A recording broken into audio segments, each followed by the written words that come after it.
I would build clients would be it was easy for me to build clients so quickly because I've always been good at making friends quickly. But yeah, consistency and being that this is a relationship business, like the rapport building and talking to people is something that comes naturally to me. I know not everybody has that skill. For some people, talking to a stranger is like, a prison sentence. They'd rather do 50 years hard labor than to strike up a conversation with a person they don't know. But yeah, that. But then I think a lot of people have a listening problem. They don't understand the value of listening to understand. Let's say, for example, I came to your office and I said, "Hey, man, I want to, I want to invest in something, whatever." And you ask me why, and who knows? My whys are I want to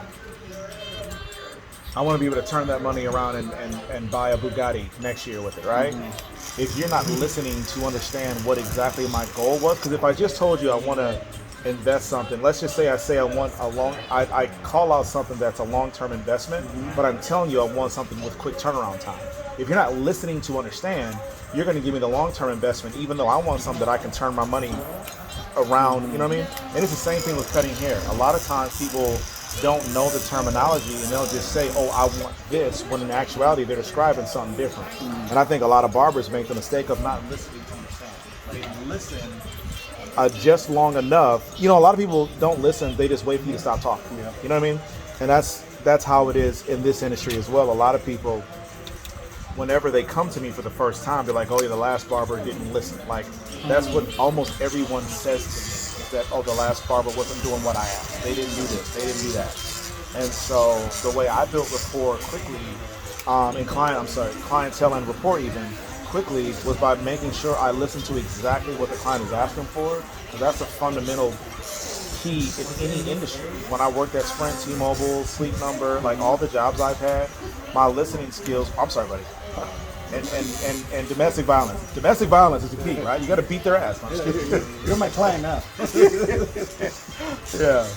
But no, for me, learning to listen to understand, being present, staying consistent, and also having low expectations. I feel like people oftentimes when they start in an industry, I think a buzzword is like a six-figure income, right?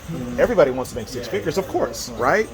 But I feel like when you start something with that in the back burner, you might not realize how much progress you're actually making because you're too concerned with the finish line and not comfortable with the journey. Because if I would have known, like I didn't get in this industry to make a ton of money. I legit thought I was only going to make $35,000 if I was lucky, and I was cool with it.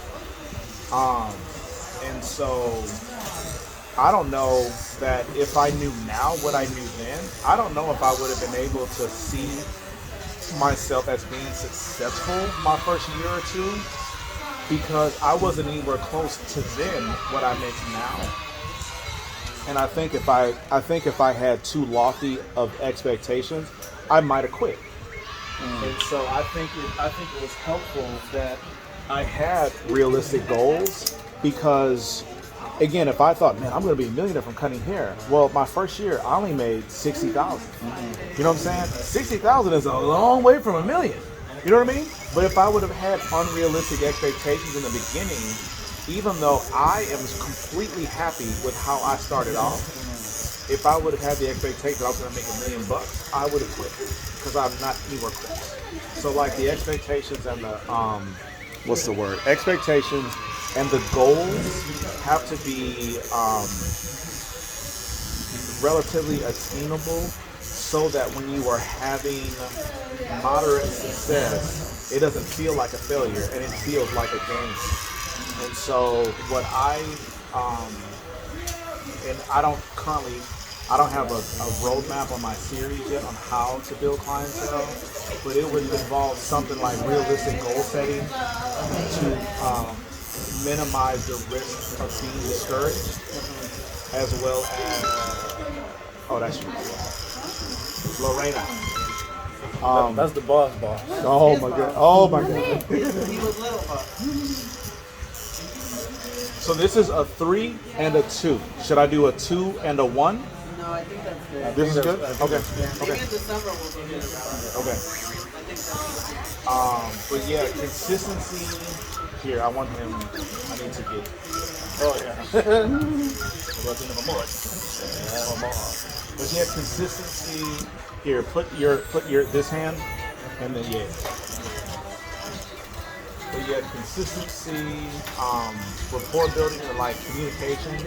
Like making sure that people are listening to understand. And I think most of this stuff is transferable.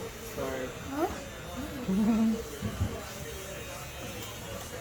Yeah, I think most of these things though are transferable because a lot of the things that I employed in my journey as a barber were things that made me successful doing my other jobs. Yeah, so it would really be and the thing is too, like I saw this guy a couple months ago. He's a barber. And he made a video and he was talking about there is no secret to success. And there isn't. It's not rocket science. It's super simple. Work. I hate taking quotes from the great Kim K, but work. Just work. It's that simple. It is hard for some people because again they have lofty goals. They talk like I didn't know any barbers. I wasn't a barber. I didn't go to barber shops growing up. I cut my own hair. So if I had a relationship with a barber, again, if a barber would have told me, you can make $160,000 cutting hair, I'd have been like, word. And I would have got into it for the wrong reason. I would have got in, and it's not to say that feeding your family and paying your bills are the wrong reasons, but I think I would have been so focused on the outcome, I would have never paid attention to the journey, and I would have never appreciated the journey, and I would have never valued the journey, which is why now I think I effortlessly make really good money in this industry because it was never about that. And like I said, I think if you were doing financial planning only because of what it could do for you and your family, you may not relate to people as well because your intentions would be showing so they would be so loud no one could hear a word you said. You know what I mean? And so I think that the rapport building really starts with the relatability and like the building relationships. Like that is the most important, I think, tool that I have in my arsenal is that I'm consistent, I'm persistent. I had realistic goals, which is while like I think an uneducated person, inexperienced person wouldn't see how having realistic goals would be a part of building clientele. And it's not directly, but if you don't have your ducks in a row, you could abandon ship prematurely because you don't realize how much progress you are actually making. I guess it's kind of where that fits in. The goal part. The goals part, right. Yeah.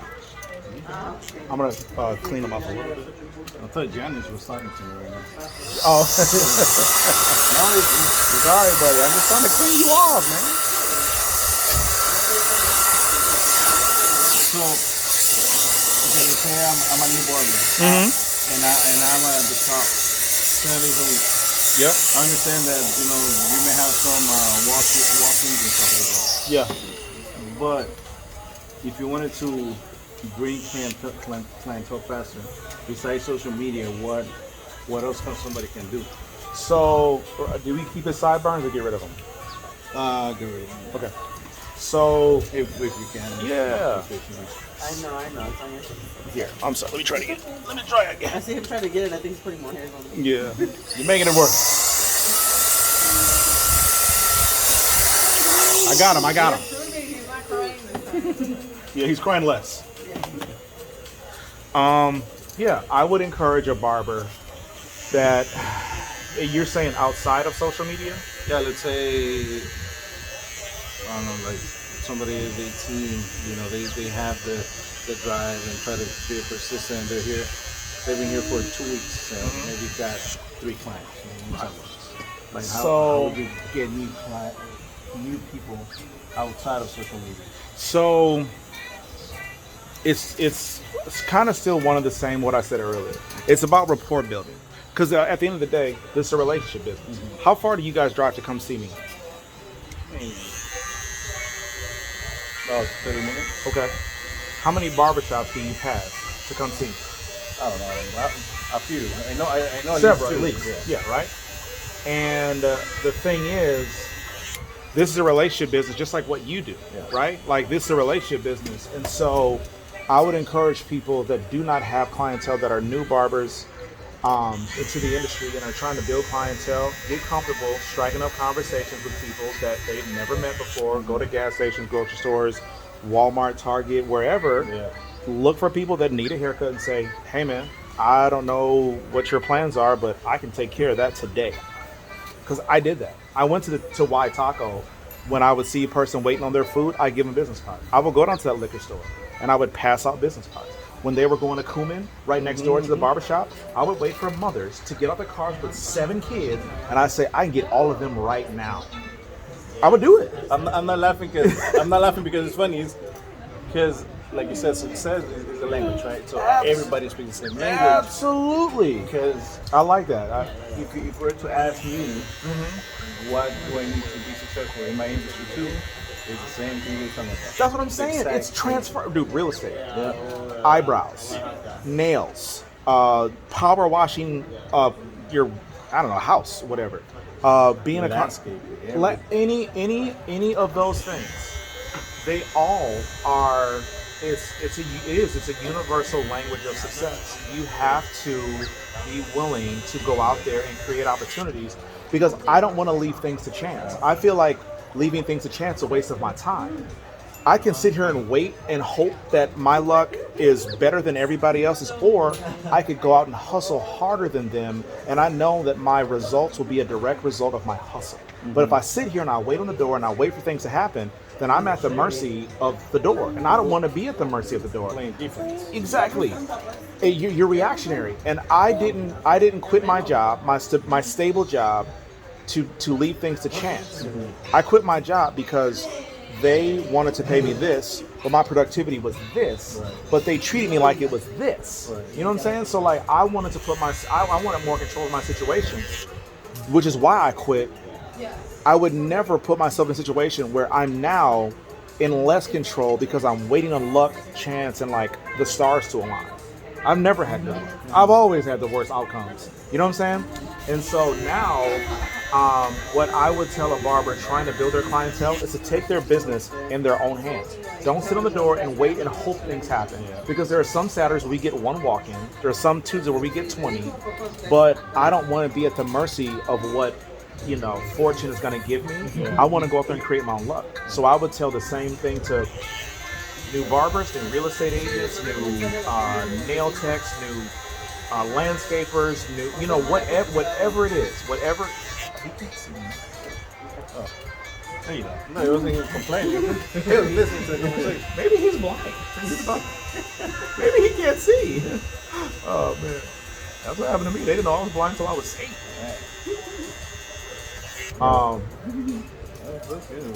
Once I heard success is a language, I was like, man, I gotta learn how to speak that language. Yeah, but I think you do. I think you already know. I just think that it's.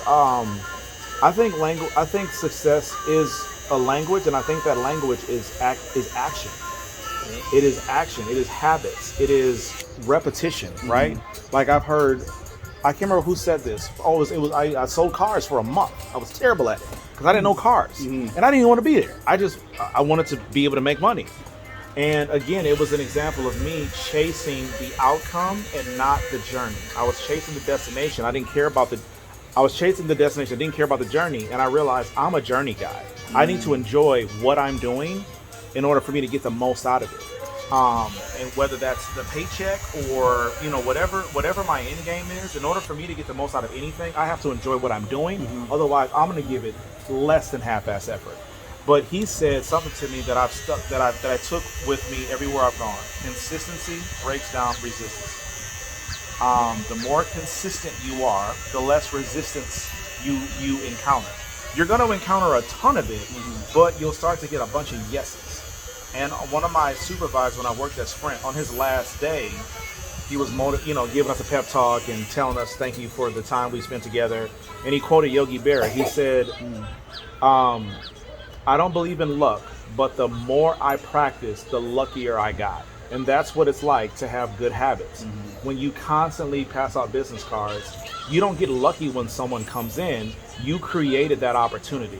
When I sit here and do nothing and I wait for people to walk in the door, then I am lucky, right? I'm lucky someone walked in. But if I went out there and I put 100 business cards in 100 different people's hands and 3 people walked in on that, that's not luck. That is a direct result of my effort. My consistency broke down the resistance. You know what I'm saying? And so I would preach to any and everybody, be intentional about what you're doing. And if you're just sitting here playing on your phone or talking on your phone or doing whatever you're going to do, and you're not doing things to intentionally affect your outcomes, then you won't find success. You're going to hope and you're going to be waiting on luck.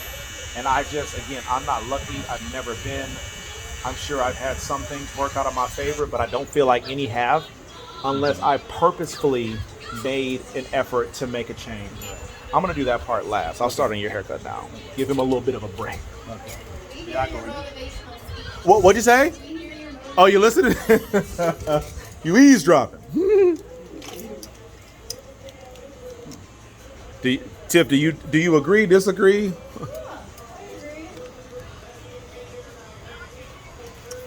Yeah, it's right. She said it sounds good.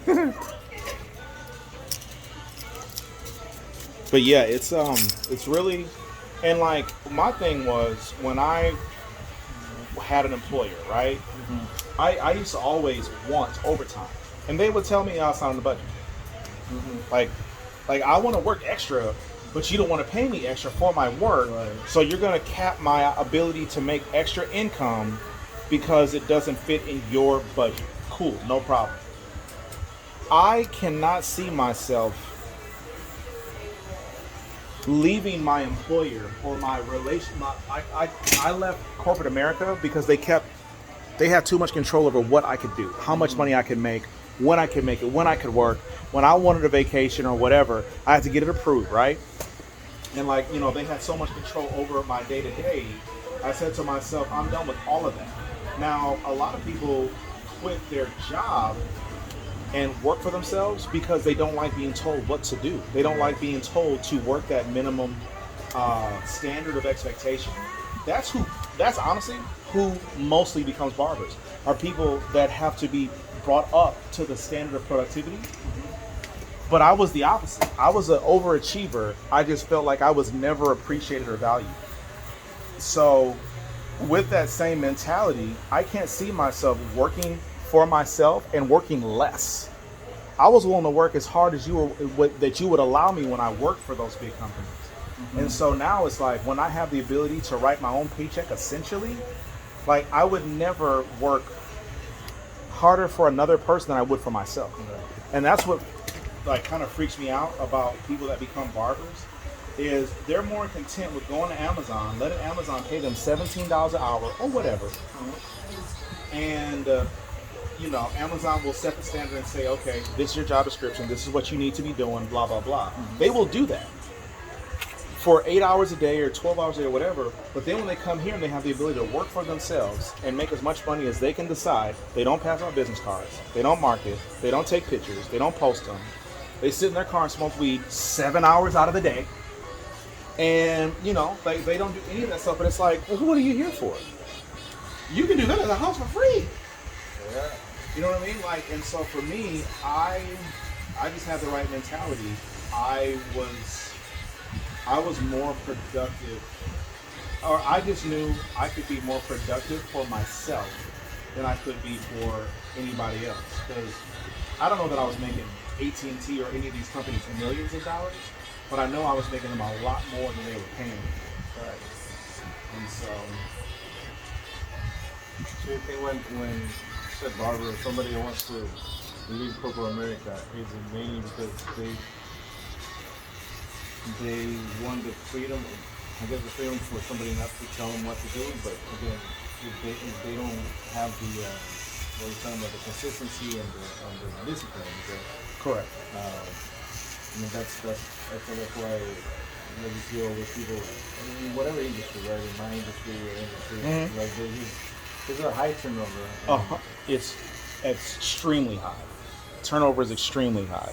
Because they realize, oh, now I have to work. Like, I have to go 100% to eat. Right. And the thing is, I had this conversation with a few people over the last several months.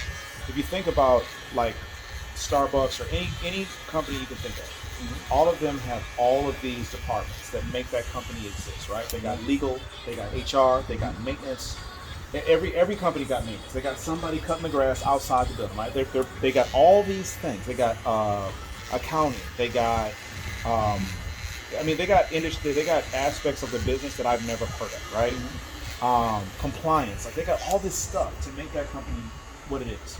And if it's, let's say, a Starbucks or a Home Depot, they will then turn around and give you one very, very narrow job description.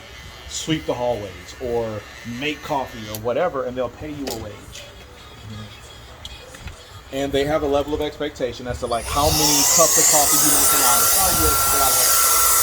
or whatever. But ultimately, they do all this work to make sure that you have a job, and they pay you a small portion of it, right? Of whatever their profits are, right?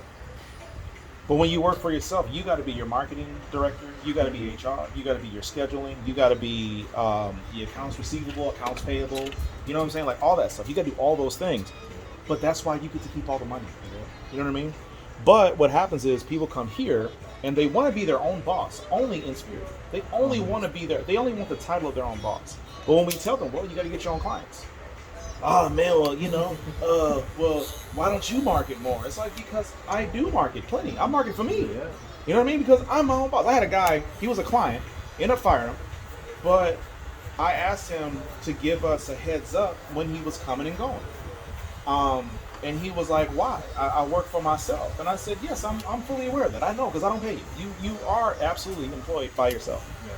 Yeah. And every time he wanted something from me, it was what I was supposed to do. Like, that was his rationale. Like, well, you're the owner, you're supposed to do that. But every time I would ask him to do something, he was like, well, I work for myself. Right. And so finally, it got to a point where I started to throw it back at him. And I can't remember what he asked me one time, but I basically threw his quote back in his face. And he was like, well, yeah, why don't you market more for the shop? And I was like, well, why don't you market more for yourself? And he was like, because you're the shop owner and you work for yourself. I said, you're right. I do work for myself. Mm-hmm. And that's why I market for myself. And long story short, we fired him. But a lot of people don't understand that it's a risk reward. Yeah. So it's a risk reward no matter what you do, right? It's a risk reward if you work for somebody. It's also a risk reward if you work for yourself. Yeah. When you work for somebody, they take all the risk and they give you very little reward. But when you work for yourself, you're taking all the risk. But hopefully, you can make the reward pay, or you can make it worth your while. Eric, you got more people coming? Okay. I don't recognize these folks. Somebody. 2, 3 men, boys. What's up, gentlemen? How you doing? But yeah, it's a lot of people, they only want to work for themselves in spirit. They only want the benefits of the title of working for themselves, but they don't actually understand how that actually plays out. I don't know if it's, I don't buy the new generation is like lazy in a sense. It's just like newer tools, right, to make stuff faster. But what do you think about when people say that the newest generations, I'm millennial if you want to call me millennial. Gen X, Gen Z, whatever. Yeah, but I'm like the older millennial. Right. Sorry, I'm going over here.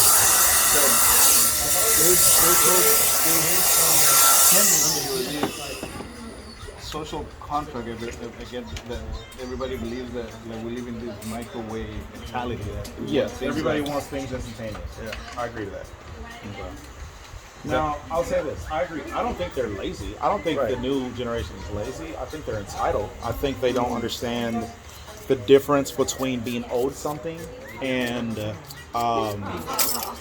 like, I can't quite. Okay, so I don't blame people for no one wanting to work for minimum wage. Right. I don't see anything wrong with a person that says, hell no, I'm not. Hell no, I'm not working for that, right?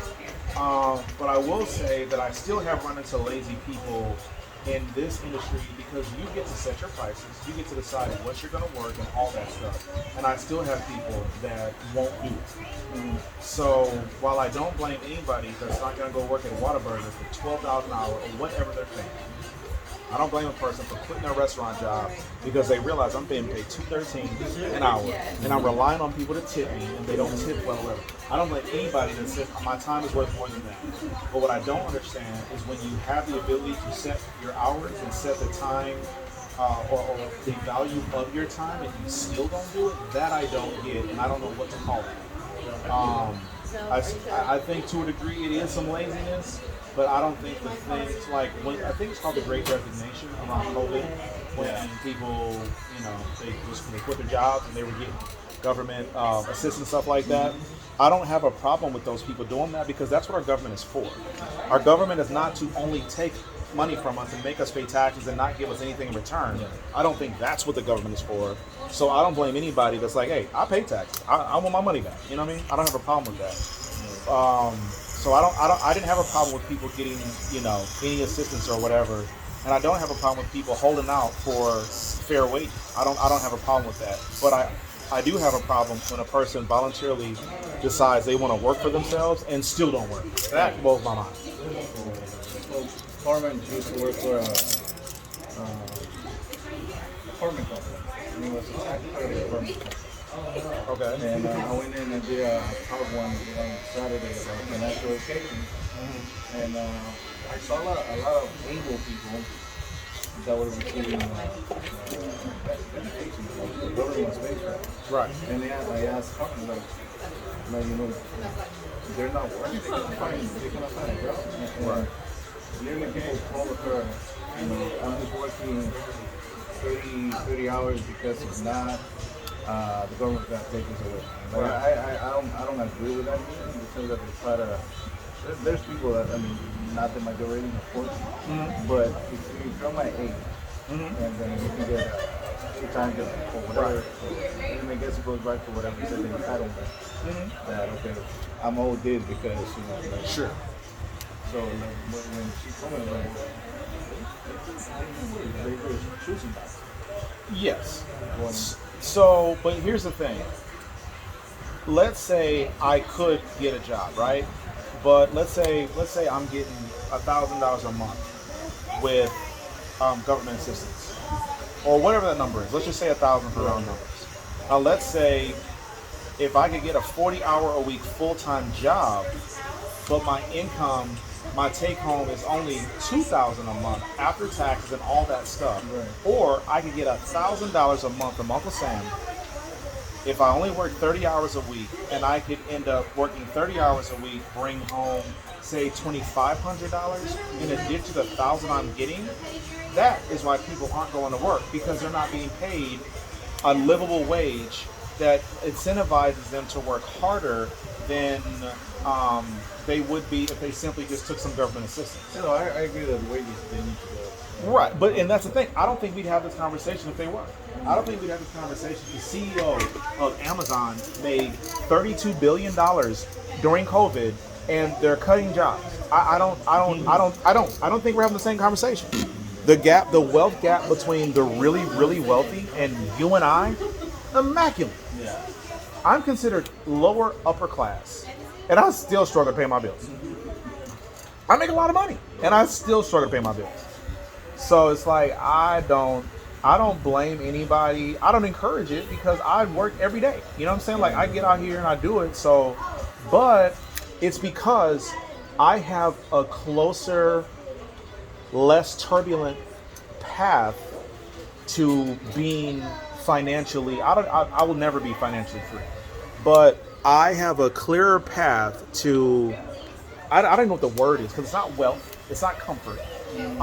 But I've found an easier path to, I guess, to get by. I guess is the only really way to put it.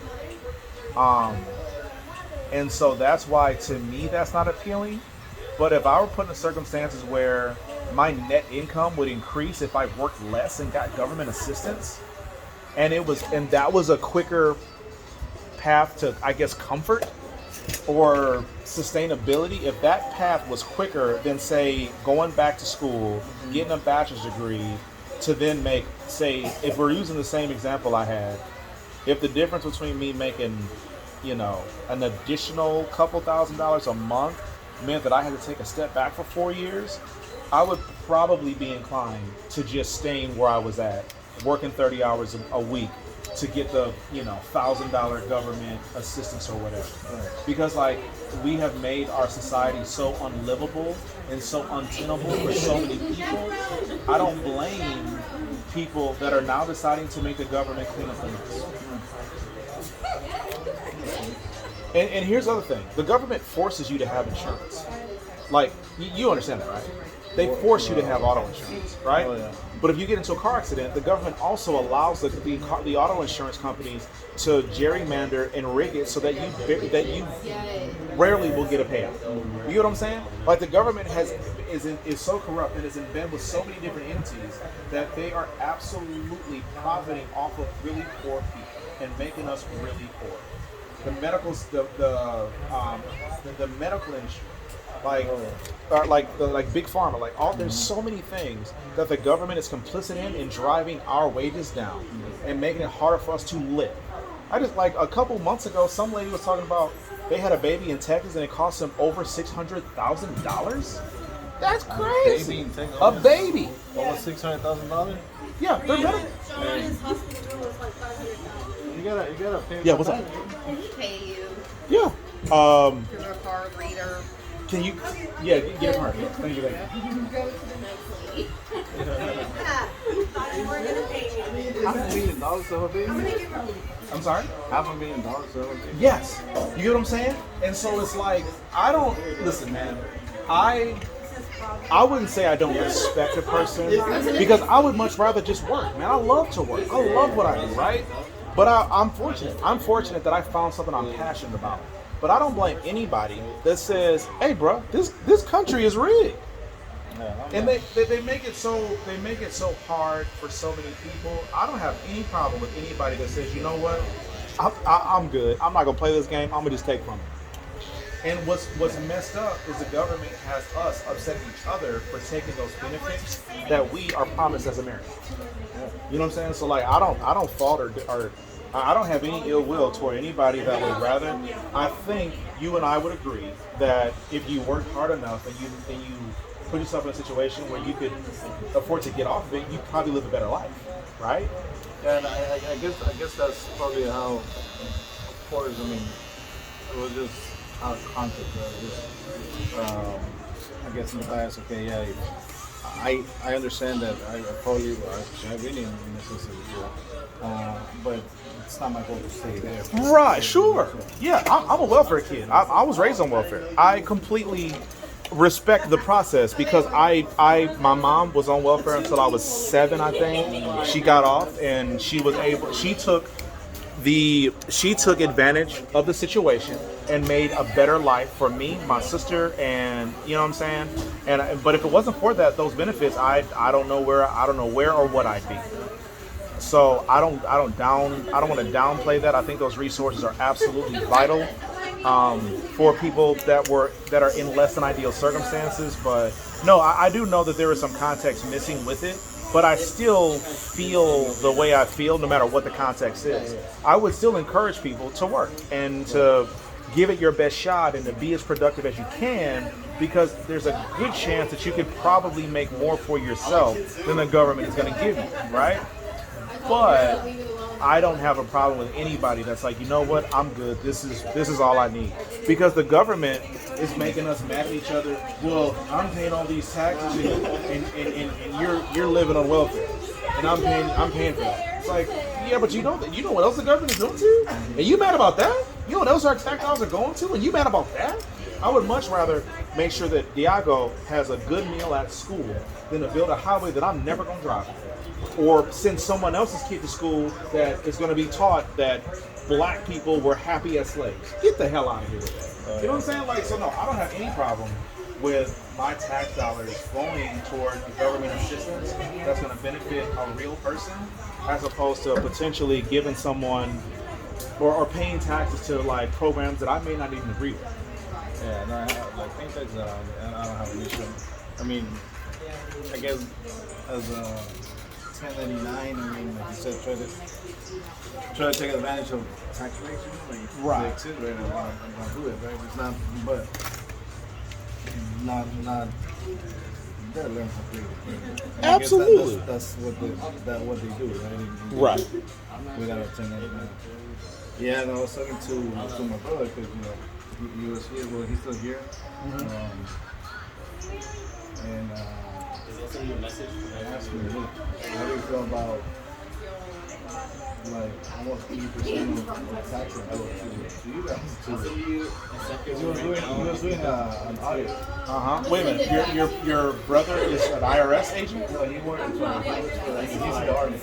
Oh, the Army. Okay. Yeah, but he works in supply chain. And every time there's a change of command, they have to do an inventory. Okay. Like, for like 2 months, he was just kind of stuff.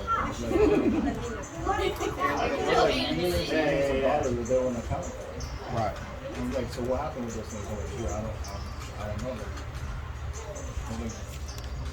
Like I said, I'd rather take taxes and kids having a better meal Exactly. than Yeah, it's definitely going by. especially if the thing that 29 countries, the budget of the US defense Right. Exactly. and only 2 is actually against the US. Yeah, because it said. And that's why it's like I actually have ambivalent or like I'm apathetic toward people that take government assistance. Again, I think I think most people that take it legitimately need it, and I think the others that will take those government assistance that don't need them are no different than a shrewd business person buying up real estate in a neighborhood, letting it get run down, waiting for the government to eminently domain it so that they can then get paid for that property. It's no different. See, buddy, the payoff is greater if you're more shady and shifty and you play the game better. You know, if you can get the government, you know what I'm saying? It's like, but we don't look down upon that person or that business that's doing that. But we will look down upon, Roberta and whomever else is taking those government benefits instead of working a 40-hour-a-week job. Like, I think we're arguing over pennies, honestly. Sorry, Diago.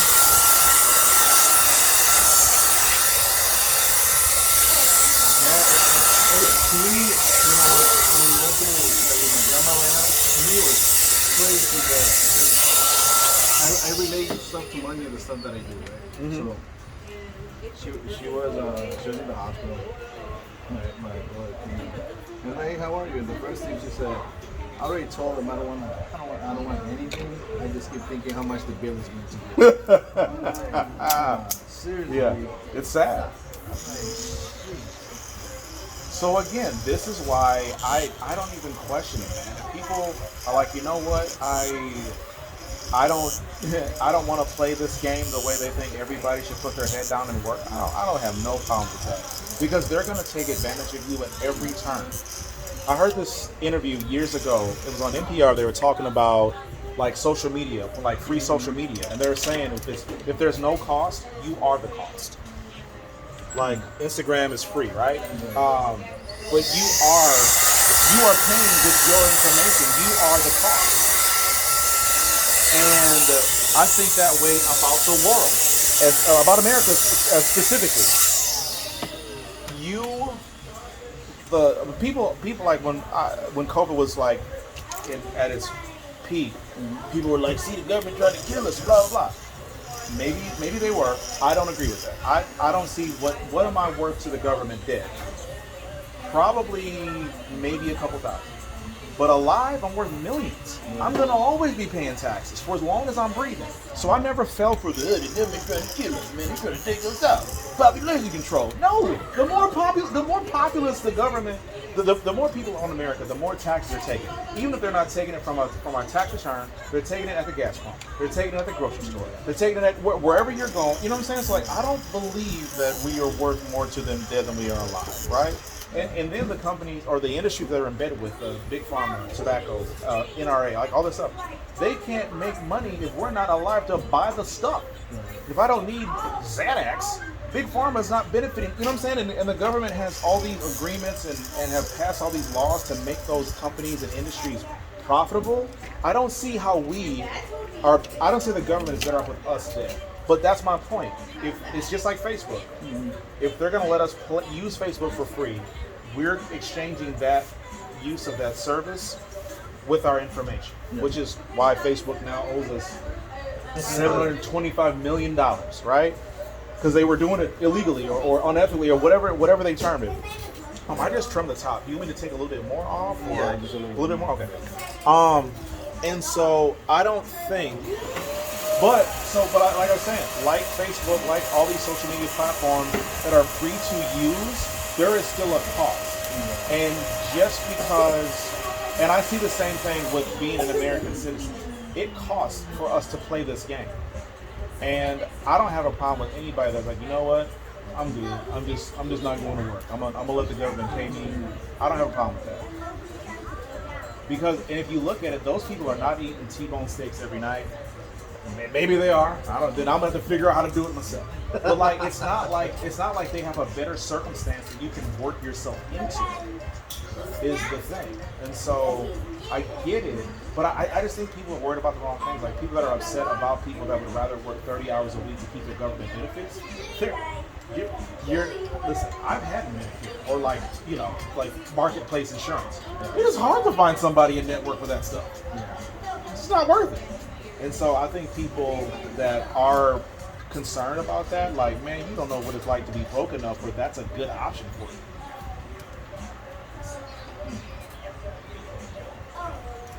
Like they put it with example again with like real estate. You say what? I like the example like how you compare with real estate. You know, playing the same game, but Yeah. on a different board. Yep, absolutely.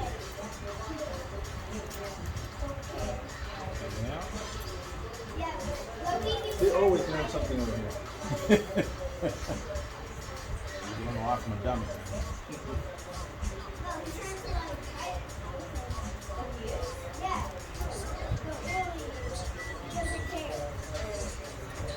I saw Joel earlier today. Did you? Oh, he came? Yeah, he got a haircut. He was like my second client. Did you guys? Have you guys squared everything up? Or Yeah. No, Okay. I'm actually working with his sister. She's Okay. working with us. Nice. Good. And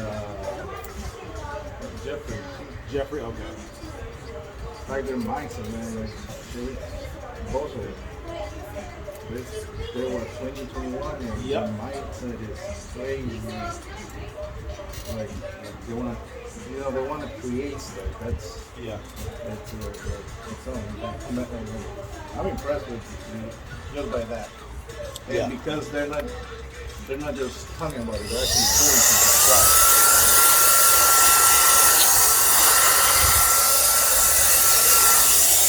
Well, I'm glad I was able to put you guys in contact.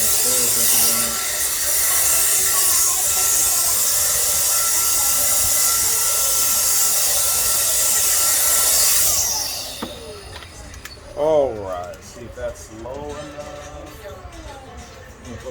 Yeah, for me. That's good for you? Yeah. Okay. Are you good with Diago? Or should I go a little lower? Did you do the? I haven't done the back. I need you to turn him around. Okay. And then I'm going to do your edge up as well. Is that good?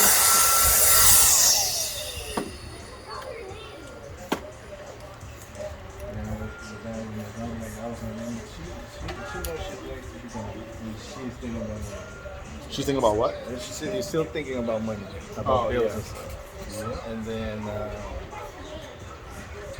he gave me again, you know, I dislike the permanent insurance or something like that. The one that they want to offer you, and she had like 3 policies. And because she didn't want to show me her stuff, because she didn't trust This is your mom? my grandma, Oh, your grandma. and she had one policy is only $5,000. I was like, man, that's no, we're doing Trinidad and South. Oh, okay. Oh, well, yeah. The Okay. information, but what I'm saying is, she had like 16 policies that they were accidental policies that she thought they were going to be good. And every time I just saw them, I was like, man, I got mad at the agent. You know, like, how are you gonna sell this to somebody? Because she got it when she was like 72. How are you gonna look at a 72-year-old woman and in her eyes and say, oh, you're gonna be good with this? Right. So I don't know, it gave me another log into the fire of my Motivation. yeah. Make sure you're looking out for people. Sir. Yeah, people are trash. Okay, Diego. It's time. They are, man. You wanna take this and get This is a summary of the conversation. People are trash. turn towards you? Give your dad a hug, Diego.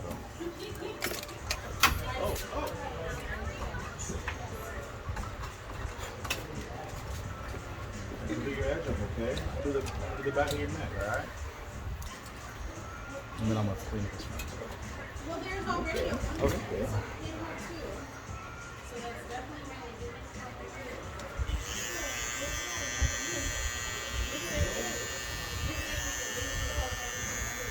Is that big in the background? What's that? Is it big in the background? Egg in the back? Biggie. Yes, yeah. What are you stuff? Nah. Here, Yeah. I just found out about them in, when was it? Like 5 years ago? who's your favorite old school rapper? Here, so let's Old see. school? Yeah, let's see if we can just get him to sit Oh my up so I can get a hold of his neck. I don't have an old school rapper. Yeah, like back home I didn't listen to a lot of rap. Right. So I got into a phase when my daughter was already more. So what happened is that I got drunk one day. Try to sit him The up. next morning or the next day, I was like just laying. I am almost passed down on the couch, and Carmen was watching Notorious, Okay. and I was following it. I was like, I started listening to the story and stuff, and then I got into listening to Biggie, and then I found out about the whole Tupac and yeah. And I was like, man, I got into a rabbit hole. Yeah, Here, so I listened to both of them. set him away from you. Like keep on your lap still, but try to keep him like back so I could. Oh, okay, gotcha. Yeah. So have him straddle you or. And then I Here, listened Diego, sit up, buddy. Sit up. listened to Hit 'Em Up the first time, and I told Carmen, have you listened to this? You're like She's like, yeah, 15 30 years late." ago. You know when it first came out? I was like, man. Okay. I was telling my friends. I was like, yeah, listen to this. Like the rhyme, like he's super obsessed with him. Yeah. I'm like, you know he's dead already, right? Like, yeah, about 30 years ago, he went out. Yeah, I know, shoot Charlie. You can turn around. No, it was. Carmen was making fun of me because I was like, man, you're too late to the party, man. Can I do the front, buddy? You do the front, okay? Do you want the front done? Or do you want to leave that natural? Just natural for now. Oh, okay, then I'm going. Yeah, All I right. think, because I think we said